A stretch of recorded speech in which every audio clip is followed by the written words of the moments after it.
जय हिंद। पॉलिटिक्स का क्लास हो सकता है आज 11वां 12वां हो। लगातार भैया टाइम टाइम या डेट वाइज नहीं चल पा रहा है। तो सबसे पहले कि जिंदगी एक जंग है, जीतेगा वही जो जी जान लगा के लड़ेगा। जिंदगी एक जंग है, जीतेगा वही जो जी जान लगा के लड़ेगा। समझ में आ रहा है? तो इंडियन पॉलिटी हम लोग पढ़ रहे हैं।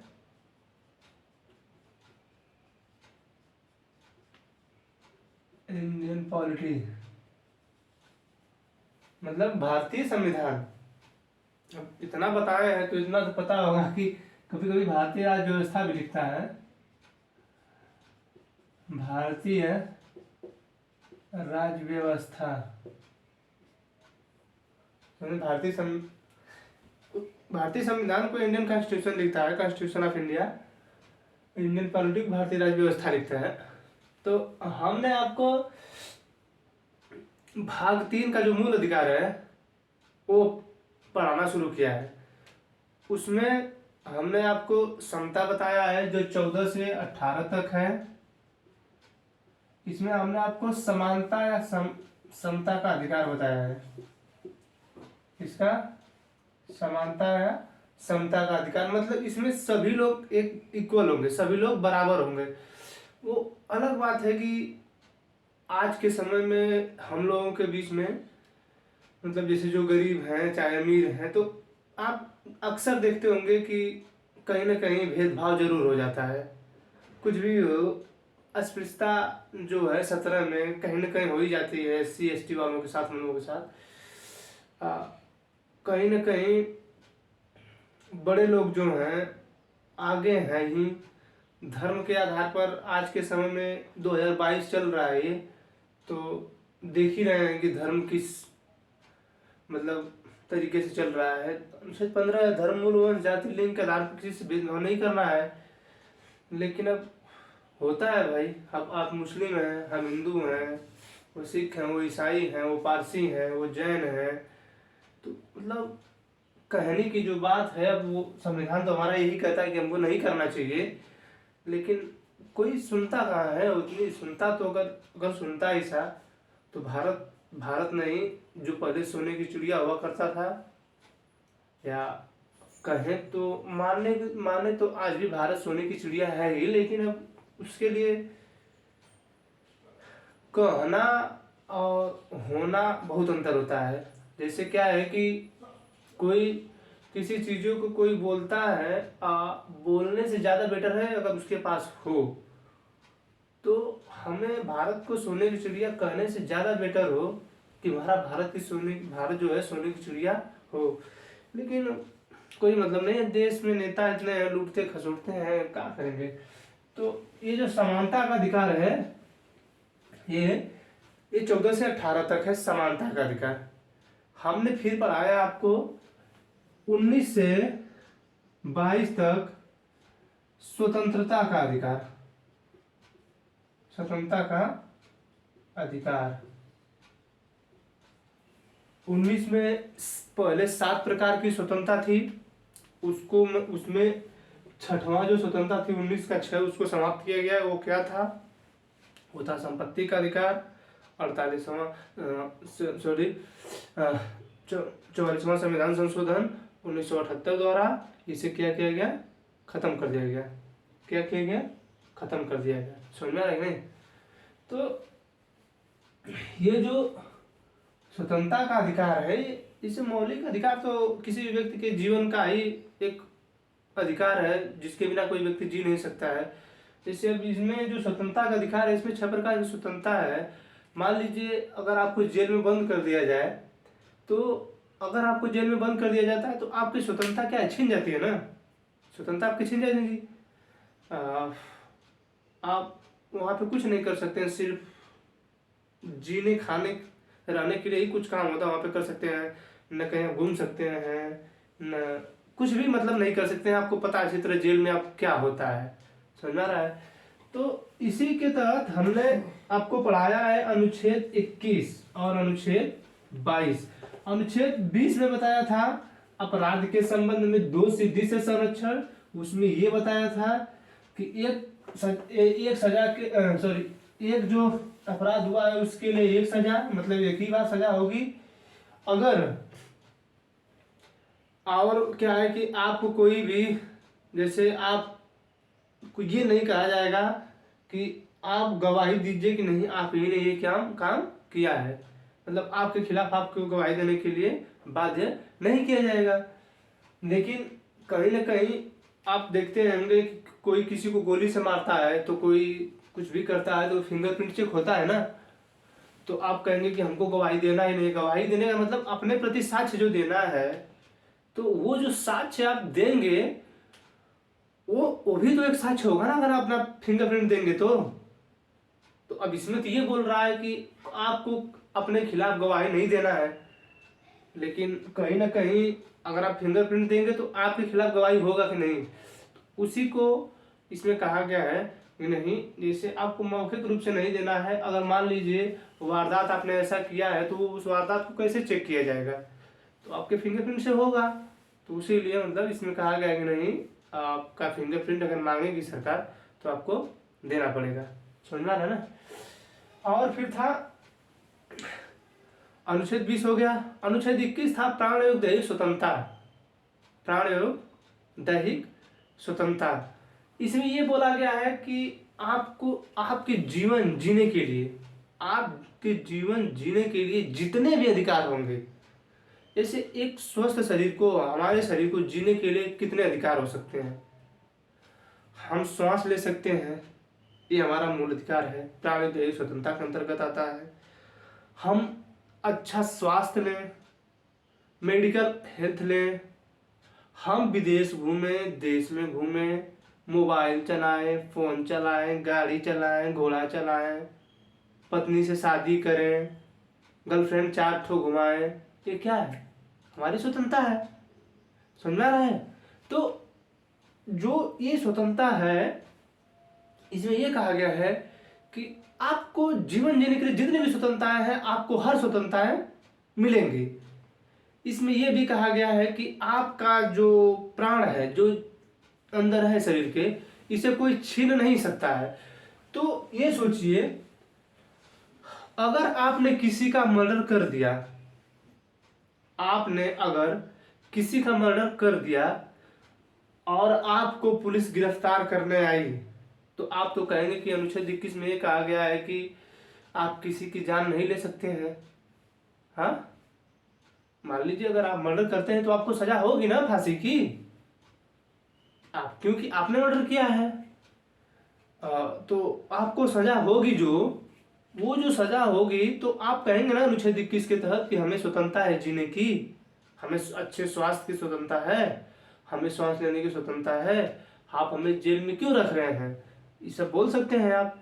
तो अनुच्छेद 22 में कहा गया है गिरफ्तारी के संबंध में निरोध एवं संरक्षण।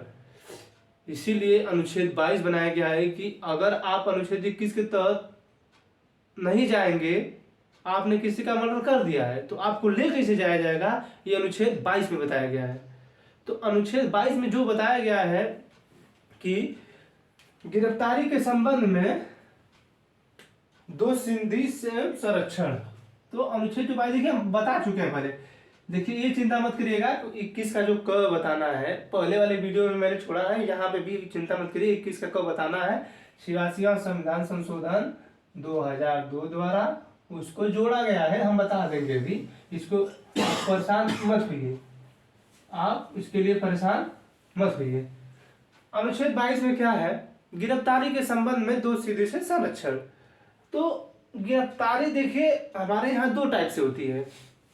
हमारे आप देखते होंगे कि एक तो गिरफ्तारी होती है जब आपने अपराध, इसमें जो है हमने इसमें पूरा नहीं बता पाया था, मेरा उसमें थोड़ा सा फोन जो मेरा कैमरा था वो प्रॉब्लम में था। गिरफ्तारी के संबंध में दो सिद्धि एवं संरक्षण, सॉरी एवं संरक्षण, इसमें क्या है कि हम आपसे बोले हैं कि इसमें जो दो प्रकार से हमारे यहाँ गिरफ्तारी हो सकती है, एक तो गिरफ्तारी जो होती है, एक गिरफ्तारी होती है अपराध से पहले, अपराध के एक बाद होती है, एक होती है अपराध के पहले। देखिए, तो आप अगर मर्डर कर दे रहे हैं तो इसमें क्या है, गिरफ्तारी के संबंध में दो सिद्धियों संरक्षण। आप मर्डर कर दे रहे हैं तो आपको संरक्षण कुछ टाइम तक प्रदान किया जाएगा। आप कैसे, कब मर्डर किए, क्यों मर्डर किए, क्या दिक्कत थी, उससे क्या झगड़ा था, क्या मैटर था, हो सकता है आपने अपने बचाव के लिए ऐसा मर्डर किया हो, अपने सेफ्टी के लिए। हमारे संविधान में, हमारे हमारे यहाँ किसी में नियम है कि कोई भी व्यक्ति अपने सुरक्षा के लिए अगर कोई उस पर हमला करता है जान लेने के लिए, तो वो व्यक्ति उसका जान ले सकता है। तो हालांकि अक्सर ऐसा होता नहीं, कभी कोई मान लीजिए आपको मारना चाहता है तो हो भाई, देखिए अगर आपकी कोई जान लेना चाहेगा तो अक्सर सही है कि आप उसकी जान ले लेंगे। थोड़ा सा हम अपना वीडियो देख लें।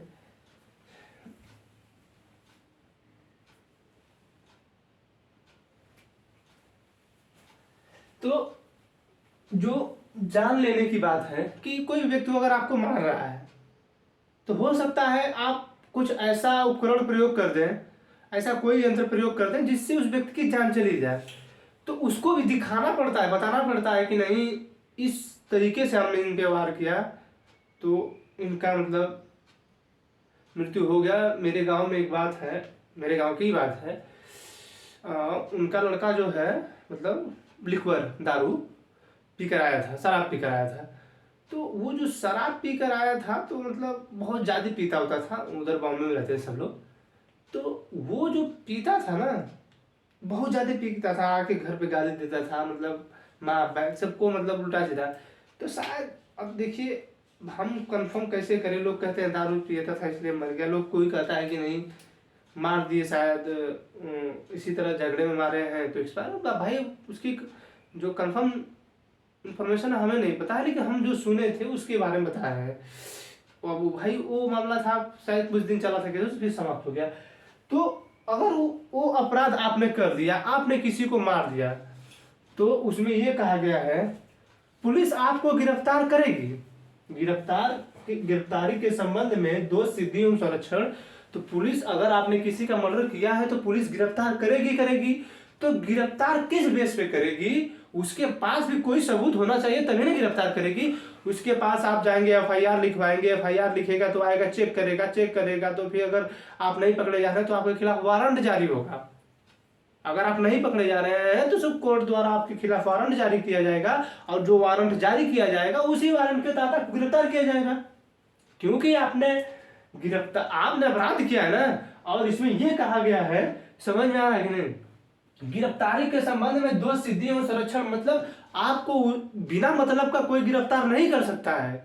अगर गिरफ्तार कर रहा है, आपने अपराध किया है, तो अपराध के बाद आपको किस तरह गिरफ्तार किया जाएगा आप देखिए। इसमें यह कहा गया है, सबसे पहले जो पुलिस आएगी आपको गिरफ्तार करने, सबसे पहले जो पुलिस आपको गिरफ्तार करने आएगी उसको वारंट दिखाना होगा।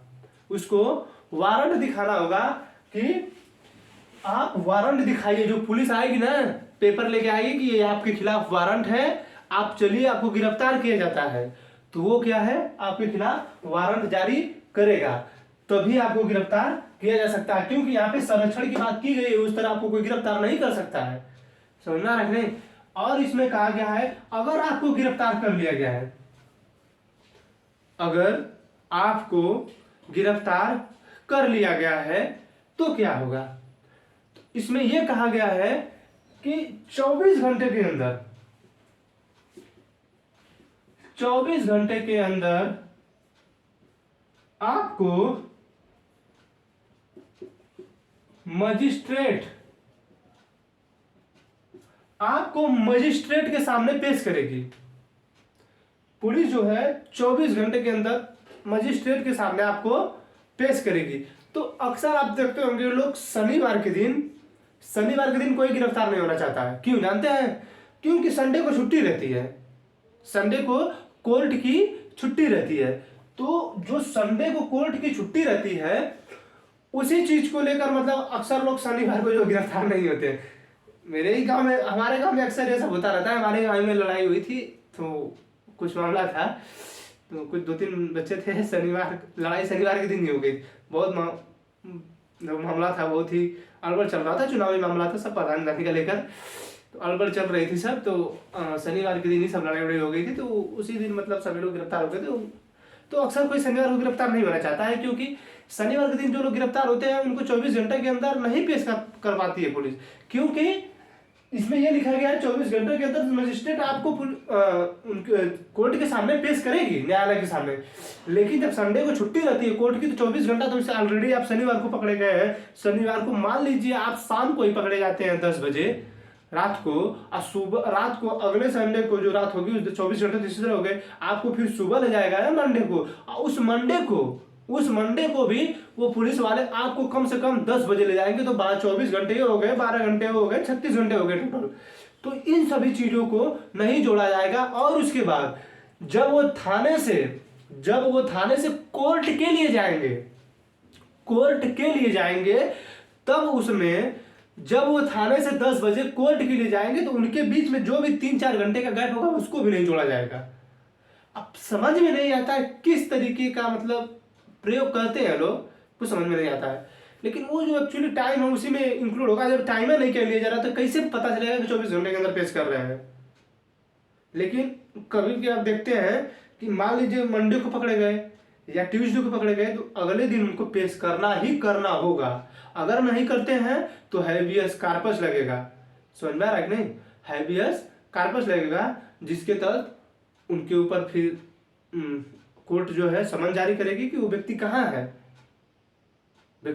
कहाँ है, उसको मतलब सशरीर हमारे सामने प्रस्तुत करिए, सशरीर हमारे सामने उसको प्रस्तुत करिए। नहीं, अगर नहीं प्रस्तुत करते हैं तो आपको टर्मिनेट हम करेंगे। समझ में आ रहा है कि नहीं? तो 24 घंटे के अंदर मजिस्ट्रेट क्या करती है? पेश करती है।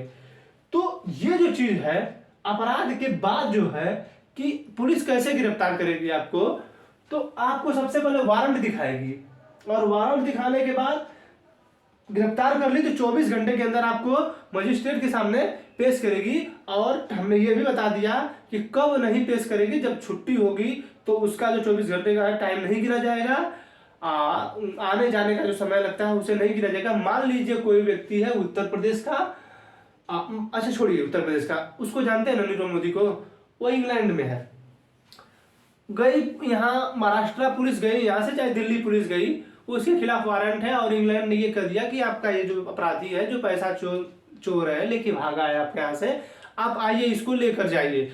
आपने गिरफ्तार किया, आज तारीख है 6 तारीख, अभी बज रहे हैं लगभग 8:30 बज रहे हैं। आप 8:30 बजे इंग्लैंड में उस व्यक्ति को पकड़ लेते हैं, तो आप सोचिए कि उसे इंग्लैंड से लाने में भारत 1 दिन लगेगा, आज 5 से 6 घंटे लगेंगे, यहाँ आएगा। इसके बाद वो मान लीजिए उत्तर प्रदेश का व्यक्ति होगा, ऐसे तो चाहेंगे तो 1 ही दिन के अंदर पेश हो जाएगा। मान लीजिए हम आपको सिचुएशन बताते हैं, हम आपको कंडीशन बता रहे हैं, सिचुएशन बता रहे हैं कि ऐसी स्थिति हो सकती है कि उस व्यक्ति को जल्दी पेश ना करने के लिए उसी 2-3 मतलब गाड़ियां जो उसी में थूरने के लिए वो सब पुलिस व्यवस्था कर दे उनकी, कि उनको लाए तो थूरे बल भर उसमें, उसके बाद पेश करे। समझ रहे हैं ना? तो हो सकता है ऐसा पुलिस करे। तो ये जो 24 घंटे के अंदर मजिस्ट्रेट पेश करेगी, उसमें छुट्टी को नहीं लिया गया है। तो ये बात रही अपराध करने के बाद, कि आपको अपराध करने के बाद किस तरीके से गिरफ्तार किया जाएगा।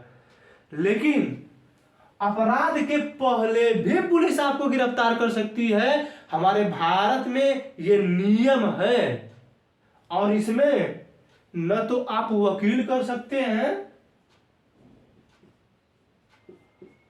न अपील कर सकते हैं, और न कोई दलील आपकी सुनी जाएगी। दलील का मतलब होता है आप किसी बात को नहीं सुना जाएगा, नहीं हमने कोई गलती नहीं किया है, ऐसी कोई बात नहीं है, हम इसमें नहीं लिप्त हैं, हमको नहीं पता है, ऐसी कोई बात नहीं सुनी जाएगी। क्यों?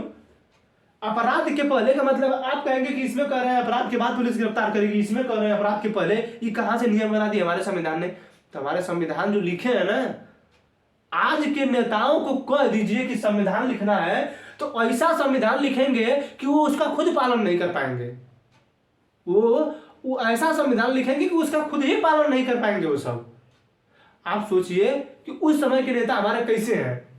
सोचिए, जब कश्मीर में धारा 370 हटाई जा रही थी तो वहां की जो मुख्यमंत्री थी महबूबा मुफ्ती, और वहां के एक व्यक्ति हैं उमर अब्दुल्ला, समझ रहे हैं, उमर अब्दुल्ला, महबूबा मुफ्ती, ये लोग बोल रहे थे कि अगर कश्मीर से धारा 370 हटाई जाएगी तो हमारी लाशों से गुजरना पड़ेगा, दंगा हो जाएगा, कट जाएंगे, ये होगा, फलान होगा, ढकान होगा।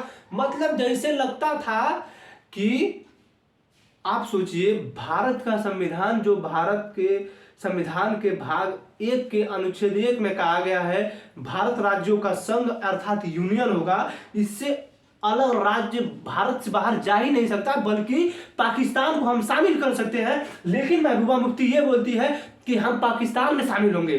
तुम्हारी इतनी औकात है कि तुम उसमें जाके शामिल होगी? तुम्हारी इतनी औकात है? लेकिन वो चिल्लाती रह गई, कहती थी अगर धारा 370 हटी तो हमारे लाशों से गुजरना पड़ेगा। ये लोग मतलब ऐसे ऐसे बयान देते थे। तो क्या होता है, कभी कभी व्यक्तियों के बयान ही ऐसे हो जाते हैं, जैसे ऐसा बयान ये लोग देते हैं कि वहां पर दंगा फसाद हो जाता है। जैसे मुस्लिम लोग हैं, इन लोगों को तो समझा में नहीं आता है। खाली अभी हिजाब वाले मामले पर मुस्लिमों को ये समझ में नहीं आ रहा है कि आप भारत के एक सेकुलरिज्म कंट्री में है, मतलब पंथ निरपेक्ष देश में है, जहां पे हर तरीके को आपकी स्वतंत्रता है। लेकिन इनको ये नहीं समझ में आता है कि जहां पे शिक्षा का स्थान है, जहां पे 75 लोग जा रहे हैं, हम मानते हैं आपकी स्वतंत्रता है, तो आप जिस स्वतंत्रता जिस चीज की है आप उस स्वतंत्रता को पालन करिए। आप हिजाब पहन के पूरे मार्केट घूमिए, पूरी बाजार घूमिए, अपने पूरे शादी विवाह में जाइए, जहां भी फंक्शन है जाइए, पूरे भारत में घूमिए। लेकिन जहां पे सरकारों की चीज है, अगर सरकार मना कर रही है तो उस चीज का पालन करिए ना। आप क्लास में बैठे हैं तो मान लीजिए कि आपको नहीं पहनना, हिजाब बुर्का नहीं पहनना है, लेकिन नहीं, हम नहीं मानेंगे, हम इनके वंशज हैं, हम डरते हैं क्या किसी से? नहीं डरते तो लोग होगा नियम समान संहिता लागू, पढ़ना हिजाब तो नहीं समझ में आता इस तरह। अरे समझने की कोशिश करिए आप लोग। आप जिस देश में हैं वहां पर हिंदू तो बहुत ज्यादा है, समझ रहे हैं कि नहीं?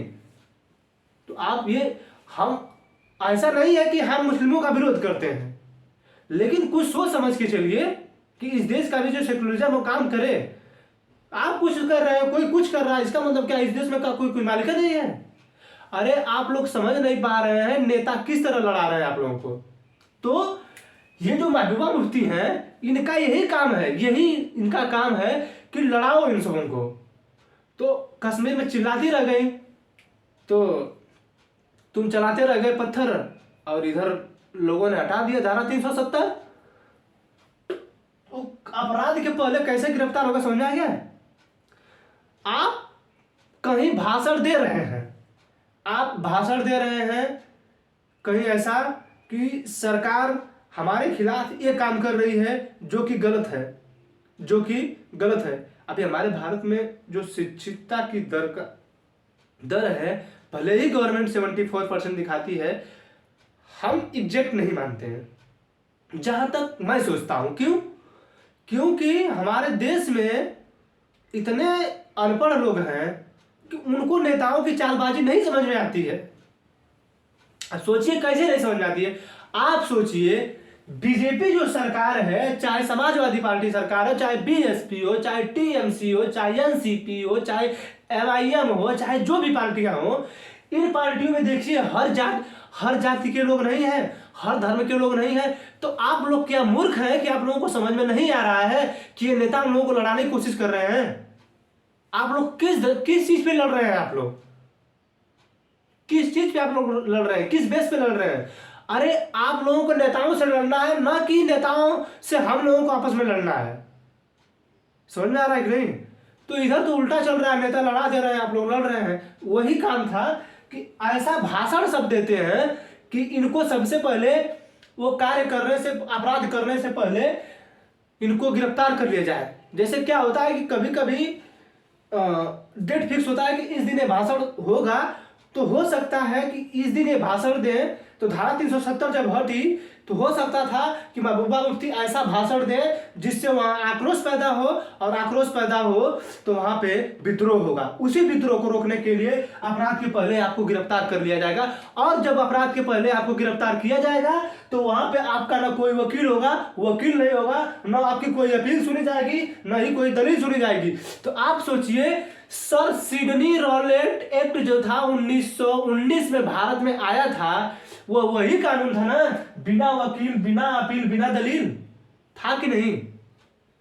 अरे जब इसमें सेलुलर जो आज जेल है वहां पे लोगों को बंद किया जाता था, उठा के ले जाते थे सर, तो ऐसा कहते थे कि ना आपकी कोई वकील होगा, आपका कोई वकील होगा, ना आप कोई अपील कर सकते हैं, ना ही कोई दलील कर दे सकते हैं। तो अपराध के पहले जो है ना इसमें आप, इसमें तो वकील कर सकते हैं, इसमें वकील चुनने का अधिकार, वकील चुनने का अधिकार खुद के, इसमें ये भी लिख लीजिए, ये भी मेंशन कर लीजिएगा, खुद से वकील चुनने का अधिकार। लेकिन भाई एकरा में नहीं खे, ये जो है ना नहीं खे, इसमें वकील ना वकील चुन सकते हैं, ना कोई अपील नहीं कर सकते हैं सुप्रीम कोर्ट में जाके, चाहे हाई कोर्ट में, चाहे अपने न्यायालय में, कि आपको गिरफ्तार करके रखे हैं, ना हाइबियस कॉर्पस जारी होगा किसी के खिलाफ। क्यों? क्योंकि वो दिखा देगा कि इनके ऐसा करने से यहाँ पे आक्रोश पैदा हो सकता है, और अगर आक्रोश पैदा होगा तो दंगा हो सकता है। उसी को रोकने के लिए अपराध के पहले भी मतलब आपको गिरफ्तार किया जाता है। समझ में आया कि नहीं कि क्यों गिरफ्तार किया जाता है? तो ये जो अपराध के पहले गिरफ्तार किया जाता है, इसमें नजरबंद किया जाता है। जैसे नजरबंद का मतलब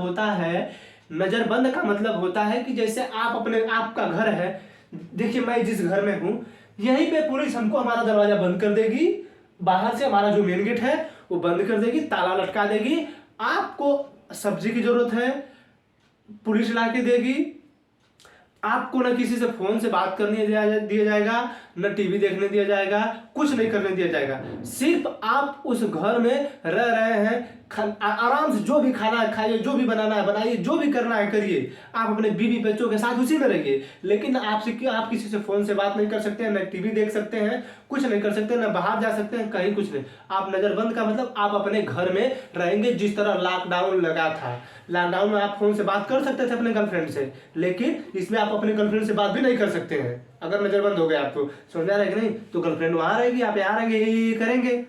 तो अपराध के पहले गिरफ्तार मत होइएगा, ऐसा कोई काम न करें कि आपको अपराध से पहले गिरफ्तार किया जाए। समझ में आ रहा है? आया कि नहीं समझ में? तो ये जो है 22 जो है ये गिरफ्तारी के संबंध में संरक्षण है। समझ आ गया?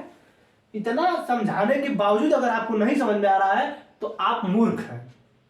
समझ में आया? आप किस तरह कोई बताया आपको? इससे आसान भाषा क्या हो सकती है? आप भोजपुरी तो बोलेंगे नहीं कि मैंने देखा न वकील नहीं है, न तू कोनो अपील कर सकेला, न कोनो दलील दे सकेला। समझा थे कि ना? देखा जैसे कहा कि जौन गांव होला ना, गांव का जौन भाषा देखा, गांव बहुत अच्छा भाषा प्रयोग करला। जैसे कहा है कि गांव में जवन संस्कृति कल्चर का पालन हो जाला ना, जैसे एक बड़ा व्यक्ति है, तो अगर वो बड़ा व्यक्ति है तो तू के का बोलबा कि कैसे हुआ तू, मतलब ठीक हवा कि ना, बढ़िया से बाड़ा कि ना, खड़ी भाषा में कैसे हो तुम, ठीक हो कि नहीं, तुम और पता नहीं आप में का अंतर देता, कुछ समझ में नहीं आता है। ये सब बातें नहीं कर पाते हैं। लेकिन भोजपुरी जो भाषा है, इतनी अच्छी भाषा है भोजपुरी, मतलब सोचिए मत। समझ रहे हैं? खा भिला कि ना, तुम खा लिए, खा भिला, तो मतलब सोचिए कितनी मतलब अच्छी भाषा है, लेकिन कोई समझने की कोशिश नहीं करता है। अब देखिए कुछ चीजें हैं जैसे अभद्रता टाइम में प्रयोग कर दी जाती हैं तो अलग बात है। समझ रहे हैं कि नहीं? तो अपराध के बाद, अपराध के पहले, ये दोनों हमने आपको बता दिया। समझ गए? इसमें क्या होता है, इसमें 3 मंथ तक आपको आपके घर में नजरबंद करके रखा जाएगा। अगर लगता है एडवाइजरी बोर्ड को, गृह मंत्रालय, जैसे मान लीजिए सेंट्रल गवर्नमेंट की हो गई, अगर स्टेट पुलिस ने गिरफ्तार किया है तो स्टेट की जो है गृह मंत्रालय, उसी के हाथ में एडवाइजरी बोर्ड होता है। एडवाइजरी बोर्ड ये नियम लगाएगी कि इनको 3 महीना से 6 महीना करना है का, समझ में आ रहा है? हाँ, तो 3 महीने तक क्या करता है ये, अपराध के पहले भी गिरफ्तार हो सकते हैं लोग, 3 महीने तक गिरफ्तार रहेंगे, उसके पहले लोग ये छूट सकते हैं। अगर मान लीजिए नहीं तो हो सकता है छोड़ देकर, काम हो गया खत्म हो गया तो छोड़ भी सकते हैं, समझा कि नहीं? तो अब अनुच्छेद 22 खत्म हो गया, समझा? अब हम पढ़ाएंगे अनुच्छेद 21 का क। अनुच्छेद 21 का तो ये समझ में आया कि नहीं? हमारा जो आज का थंबनेल होगा उसमें मैंने लिखा है कि क्या अभी भी भारत में सर सिडनी का रोलेट एक्ट है या नहीं, तो आपको समझ में आया कि है कि नहीं? ये वही सब करते थे, लेकिन उनके जो करने का तरीका तो थोड़ा अलग था। वहां पे वो ससुरे सब कर देते थे गिरफ्तार, तो फिर जल्दी छोड़ते नहीं थे सब। यहाँ पे है कि लोगों को पता रहता है कि गिरफ्तार रहते हैं लोग, तो पता रहता है कि हाँ इनको गिरफ्तार किया गया है, तो चीजें ठीक है। अनुच्छेद 21 का क, अनुच्छेद 21 का देखिए, जितने भी क ख ग घ घ आऊंगा तुरंत समझ जाएगा कि जोड़ा गया है, तुरंत समझ जाएगा कि जोड़ा गया है।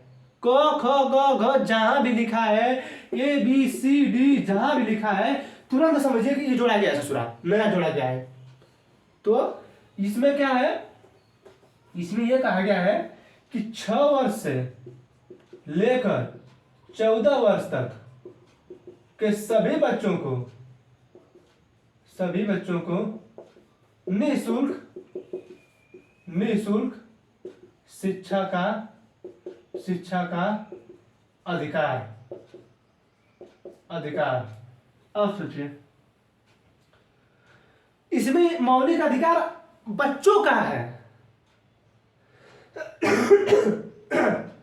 क्या है कि मौलिक अधिकार, देखिए ये अनुच्छेद 45 में है, राज्य के नीति निर्देशक तत्व में। आगे हम इसी के बाद अनुच्छेद भाग 4 पढ़ाएंगे, राज्य के नीति निर्देशक तत्व जो 36 से 51 तक है, उसी में हम आपको बताएंगे अनुच्छेद 45। और अनुच्छेद 45 में ये कहा गया है कि 6 वर्ष से 14 वर्ष के बीच में जो बच्चे हैं उनको निःशुल्क शिक्षा का अधिकार दिया जाए। तो ये जो 6 वर्ष से 14 वर्ष के बीच जो बच्चे हैं, निःशुल्क शिक्षा का अधिकार जो है, इनको प्राथमिक और माध्यमिक सोचिए, ये कितने 8 साल हो गया, तो 1 से 5 साल, 1 से 5 जो होता है, सोचिए कि ये 6 वर्ष से 14 वर्ष के सभी बच्चों को निःशुल्क शिक्षा का अधिकार। आप सोच रहे हैं कि ये 6 वर्ष क्यों लिखा गया है?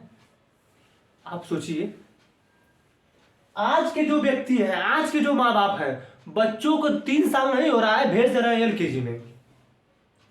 बच्चों का विकास कहाँ होगा? भेज दे रहे, 10 किलो का बैग पिठिया पर लाद देते हैं लोग, विकास होगा वो?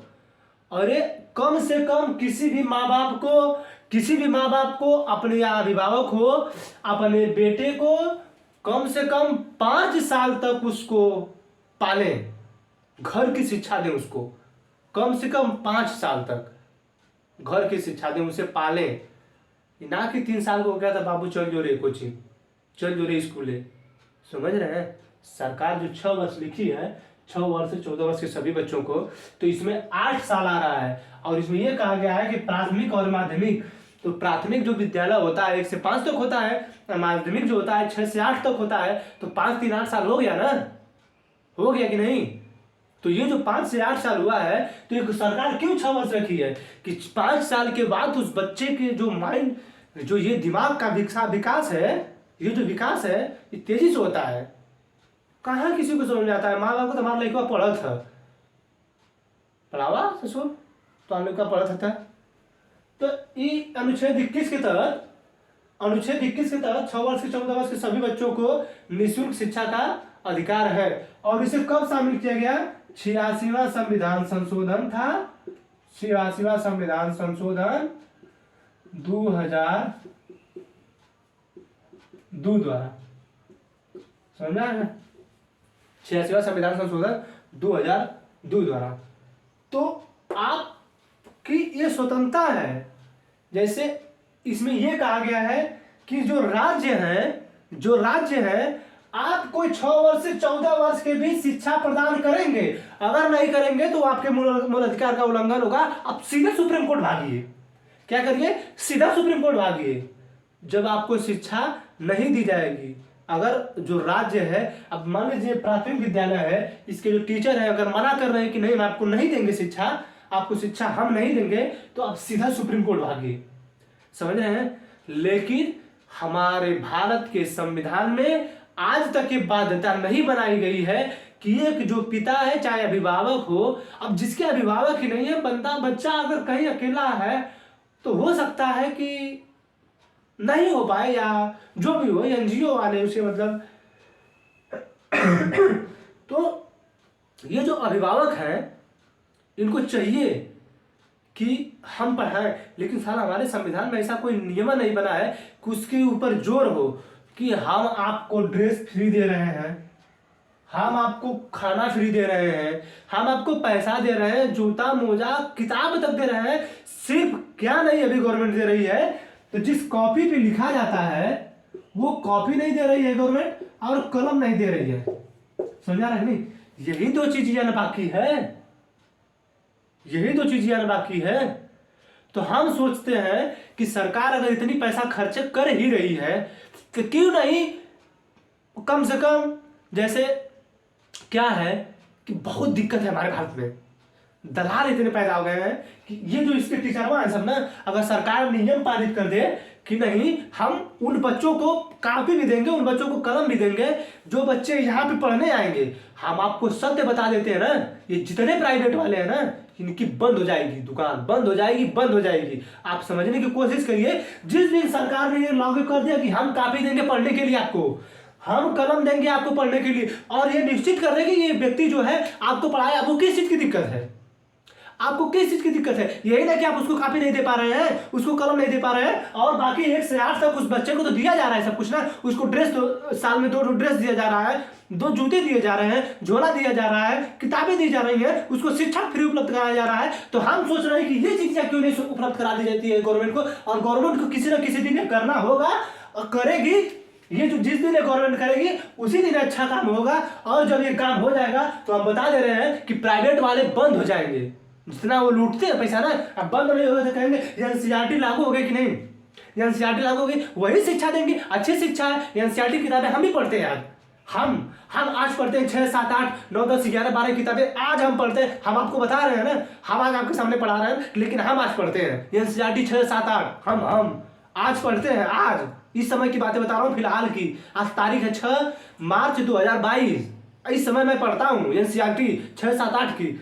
तो आप सोचिए, ये जो चीजें हैं कॉपी और कलम, सरकार इतने, ये जो माध्यमिक शिक्षा में है इतने में सरकार दे रही है, आपको किताब दे रही है, साल में 2 ड्रेस दे रही है, जूते 2 दे रही है, आपको खाना हर दिन दे रही है, तो क्या दिक्कत है आपको? तो ये भी दे सरकार, इतना में देने के लिए क्या पैसा खर्चा हो जाएगा, लेकिन सरकार को कुछ समझ में नहीं आता है।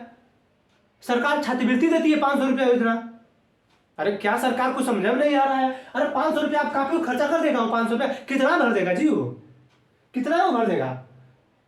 लेकिन अब अगर नियम में लागू कर दी गवर्नमेंट, मान लीजिए अगर ये नियम गवर्नमेंट लागू कर दी कि नहीं, हम जिन बच्चों के पास कापी कलम किताब लेने में दिक्कत हो रही है, हम उनको कापी कलम किताब उपलब्ध कराएंगे, तो अगर ये नियम पारित हो जाएगा ना, तो इसके जो हेडमास्टर है ससुरा सब ना, ये सब लूट लेंगे। ये क्या करेंगे? ये सब लूट लेंगे सब, ये नहीं सही से उपलब्ध कराते हैं, ड्रेस में चोरी करते हैं सब, ये सब ड्रेस में चोरी करते हैं कि ड्रेस में पैसा बच जाए। और एक ड्रेस की कीमत लगभग हम जब पढ़ रहे थे 6 से 8, हम भी पढ़े हैं सरकारी स्कूल में, 6 से 8 का हम पूरे 12 तक पढ़े हैं। तो जो इंटर कॉलेज मेरा था उसमें तो हमको फीस देना पड़ता था, 50 रुपये महीने देना पड़ता था, तो 6 महीने का 300 हम लोग जमा करते थे एक बार, तो उसमें तो पैसा जमा करते थे हम जो 10 से 12 तक पढ़े। लेकिन जब 6 से 8 तक हम पढ़े थे उसमें एक भी पैसा नहीं लगा था हमारा, उसमें एक भी पैसा नहीं लगा था। लेकिन जो ड्रेस मिलता था इसमें ये सब चोरी करते थे, मास्टर जो थे हमारे वो सब चोरी करते थे। सुनना रहा कि नहीं? तो यही चीजें हैं, अगर जिस दिन गवर्नमेंट लागू कर देगी कि ये चीजों को नहीं करना है, इन चीजों को नहीं करना, मतलब इसे हम देंगे तो इसमें चोरी करने लगेंगे, सब उठा के भेज देंगे। यही चीज हमारे यहाँ निगरानी नहीं हो पाती है, यही हमारे यहाँ की सबसे बड़ी समस्या है कि आज हमारे यहाँ अशिक्षितता जो इतनी जोर पे है। समझ रहे हैं ना? तो हम जहां तक कोशिश है कि इस चीज को सरकार लागू करे, कॉपी और कलम।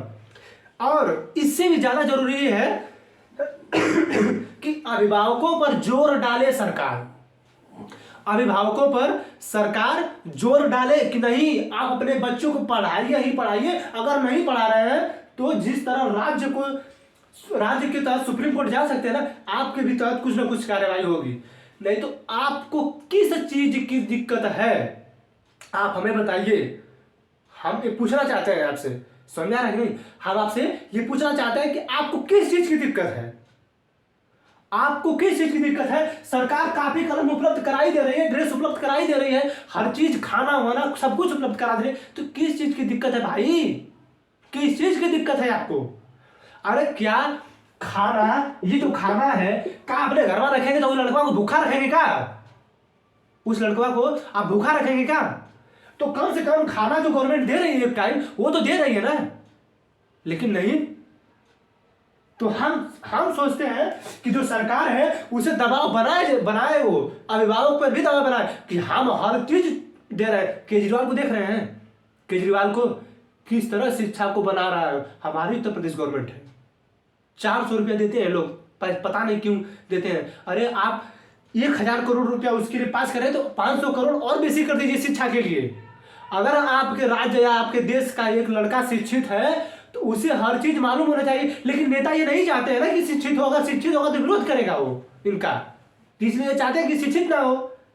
तो हम पहले ही बोल दिए इससे कि हम लोग नेताओं के लिए लड़ रहे हैं, न कि नेताओं से लड़ रहे हैं। समझ में आ रहा है, हम लोग नेताओं के लिए लड़ रहे हैं, हम उनके प्रचार में जा रहे हैं, उनके प्रचार में जा रहे हैं, और उनकी पार्टी में मुस्लिम है, हिंदू है, सिख है, ईसाई है, जैन है, उसी के पार्टी में सभी लोग हैं। लेकिन हम हिंदू हैं तो हम मुस्लिम की तरफ नहीं जाएंगे। हमको ये पता रहता है कि मुस्लिम इनको वोट नहीं देगा, और उसी के पार्टी में व्यक्ति है मुस्लिम उठा है। आप सोच सकते हैं कि किस माइंड के लोग हम लोग हैं, किस दिमाग के हम लोग हैं। तो हम ये जो कह रहे हैं कि जो कापी कलम वाला मामला है, सरकार को इसे लागू जरूर करना चाहिए और इस पर निगरानी जरूर करानी चाहिए कि किसी हर बच्चे को पढ़ना चाहिए, हर बच्चा जो है पढ़ना चाहिए। और सरकार जो है भारत के हर अभिभावक पे ये दबाव बनाए, क्योंकि शिक्षा जो है सेंट्रल गवर्नमेंट की भी है, स्टेट गवर्नमेंट की है। इसमें नियम वो भी सरकार बना सकती है, ये भी सरकार बना सकती है। तो ये जो है प्राथमिक और माध्यमिक है, कम से कम जो इतना पढ़ लेंगे सब ना, इतना जब पढ़ लेंगे तो हमारे शिक्षित। अरे एनसीईआरटी हम चिल्ला के बोल रहे हैं कि 6 से 12 तक हम एनसीईआरटी पढ़ रहे हैं ना, तो इतना नॉलेज है, यही नॉलेज हम आपको पढ़ा रहे हैं ना, तो उतना ही 6 से 8 तक वो पढ़ लेगा ना तो उसको बहुत सी जानकारी हो जाएगी। समझ में आ रहा है कि 6 से 8 तक वो पढ़ लेगा तो उसको वही जानकारी हो जाएगी। समझ में। तो हम सोचते हैं कि जो कापी कलम वाला मामला है, कापी कलम वाला मामला, इसे सरकार को कभी न कभी लाना पड़ेगा, कभी न कभी लाना पड़ेगा। समझ में आ रहा है कि नहीं। अगर सरकार इसे लाती है तो प्राइवेटों की औकात नहीं है कि वो पढ़ने ले जाएंगे, फीस कम कर देंगे, उनकी औकात घट जाएगी। समझ रहे नहीं। आज सरकार को किसी न किसी दिन लागू करना है। अरे 3 रुपये की पेन आती है, इतनी अच्छी चलती है, हम लोग 3 रुपये की पेन से लिखते हैं। आपको दिखा रहे हैं, रुकिए, ये देख रहे हैं 3 रुपये की पेन है पूरी, देख रहे हैं पूरी 3 रुपये की पेन है। हम 3 रुपये की पेन से लिखते हैं। देखिए ये पूरी 3 रुपये की पेन है। एक 800 पेन है, ये पेन हमने खरीदा नहीं है, ये कहीं से मिल गया हमको, हम खरीदे नहीं है इसको। ये देख रहे हैं सब कुछ 3 रुपये की पेन है, पूरी 3 रुपये पेन। हम 3 रुपये के पेन से लिखते हैं। सरकार 3 रुपये की पेन, उसको सरकार को 3 रुपया नहीं पड़ेगा जब सरकार खरीदेगी। तो समझ रहे हैं। तो सरकार नहीं दे सकती है पेन, दे सकती है। समझ रहे हैं ना। तो सरकार क्या करती है, दे सकती है पेन, तो कापी भी दे सकती है। सरकार जब खुद कापी बनवाएगी तो हम जिस कापी को 50 रुपये में खरीदते हैं, हम जिस कापी को इतनी मोटी 50 रुपये में खरीदते हैं, सरकार को हो सकता है 20 से 25 रुपये में पड़े हो, क्योंकि उस पर टैक्स लगते हैं। सरकार खुद टैक्स लगाती है, फिर वो दुकानदार 10 रुपये कमाता है, 5 रुपये वो कमाता है, उससे उस किताब बढ़ जाता है। तो सरकार को ये चाहिए कि ये कापी और कलम भी दे। जब आप ड्रेस दे रहे हैं, आप खाना दे रहे हैं, आप पैसा दे रहे हैं, छात्रवृत्ति दे रहे हैं, हमें शिक्षा को उपलब्ध करा रहे हैं, तो इसी 2 चीज़ों को उपलब्ध करा दीजिए ना। और इस पे जोर डलवा दीजिए कि कोई भी जो छोटा बच्चा है, कम से कम ये 6 से 14 वर्ष तक का, ये कोई अशिक्षित ना रह जाए। और अभिभावक को ये करना चाहिए, और अभिभावक नहीं कर रहा है तो उसके ऊपर कोई ना कोई कार्रवाई हो। क्यों आपका बच्चा नहीं पढ़ रहा है, आपको क्या देना पड़ रहा है, आपको फीस नहीं देना, पैसा नहीं देना, कुछ नहीं देना है, तो आप क्या कर रहे हैं, पढ़ाइए उसको। जबरदस्ती शिक्षा दिलवाइए। हम अब बता रहे हैं कि जो लोग आज समझते हैं कि जबरदस्ती शिक्षा नहीं दे, भले थोड़ा सा पहले विरोध होगा, हल्का विरोध होगा, बहुत ज्यादा नहीं, क्योंकि भारत में भी इतने भी अशिक्षित नहीं रह गए लोग कि इसका इतना विरोध करेंगे। अरे आप अच्छा नियम ला रहे हैं कि काफी कलम ला रहे हैं, दिल्ली का नहीं देख रहे हैं केजरीवाल क्या कर रहा है, क्यों प्राइवेट से लोग सरकारी में कराए, यही नियम है। यहाँ की सरकारें लूटने के चक्कर में पड़ जा रही है उत्तर प्रदेश की, समझा रहा है। तो हम सरकार से ये कहना चाहेंगे कि कापी कलम भी उपलब्ध कराइए। बहुत लोग ये कहते हैं कि हम बच्चों को कापी कलम नहीं दे पाते हैं। आप कापी कलम खाना देते हैं ना जी, तो खाना तो आपको एक टाइम यहां भी मिलता है, तो खाना तो आपका घर खा लेगा, जी लेगा, लेकिन ये चीज नहीं दे पा रहे हैं आप। अगर नहीं कमाते हैं तो कम से कम सरकार से हमारी विनती है कि इस चीज को लागू कराए सरकार, कापी और कलम।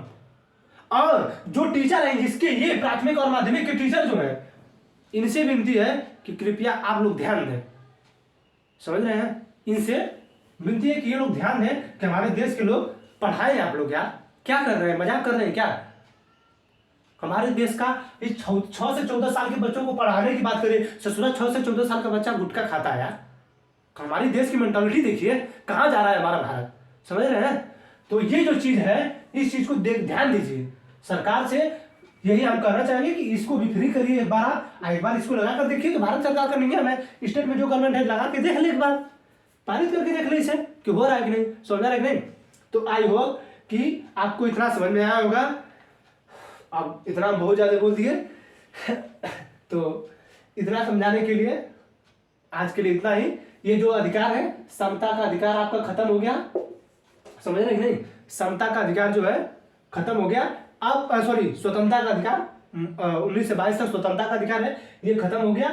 अब हम आपको पढ़ाएंगे शोषण के विरुद्ध अधिकार, धार्मिक, फिर अल्पसंख्यक, फिर संवैधानिक उपचार, उसके बाद आपका मौलिक अधिकार खत्म हो जाएगा, समझा रहे कि नहीं। तो आज के लिए इतना ही, मिलेंगे अगले क्लास में, तब तक के लिए जय हिंद। हम आपसे पहले एक क्योट अपना बोल देते हैं, जीतेगा वही जो जी जाना के लड़ेगा, और जिंदगी क्या है, एक जंग है, समझा कि नहीं।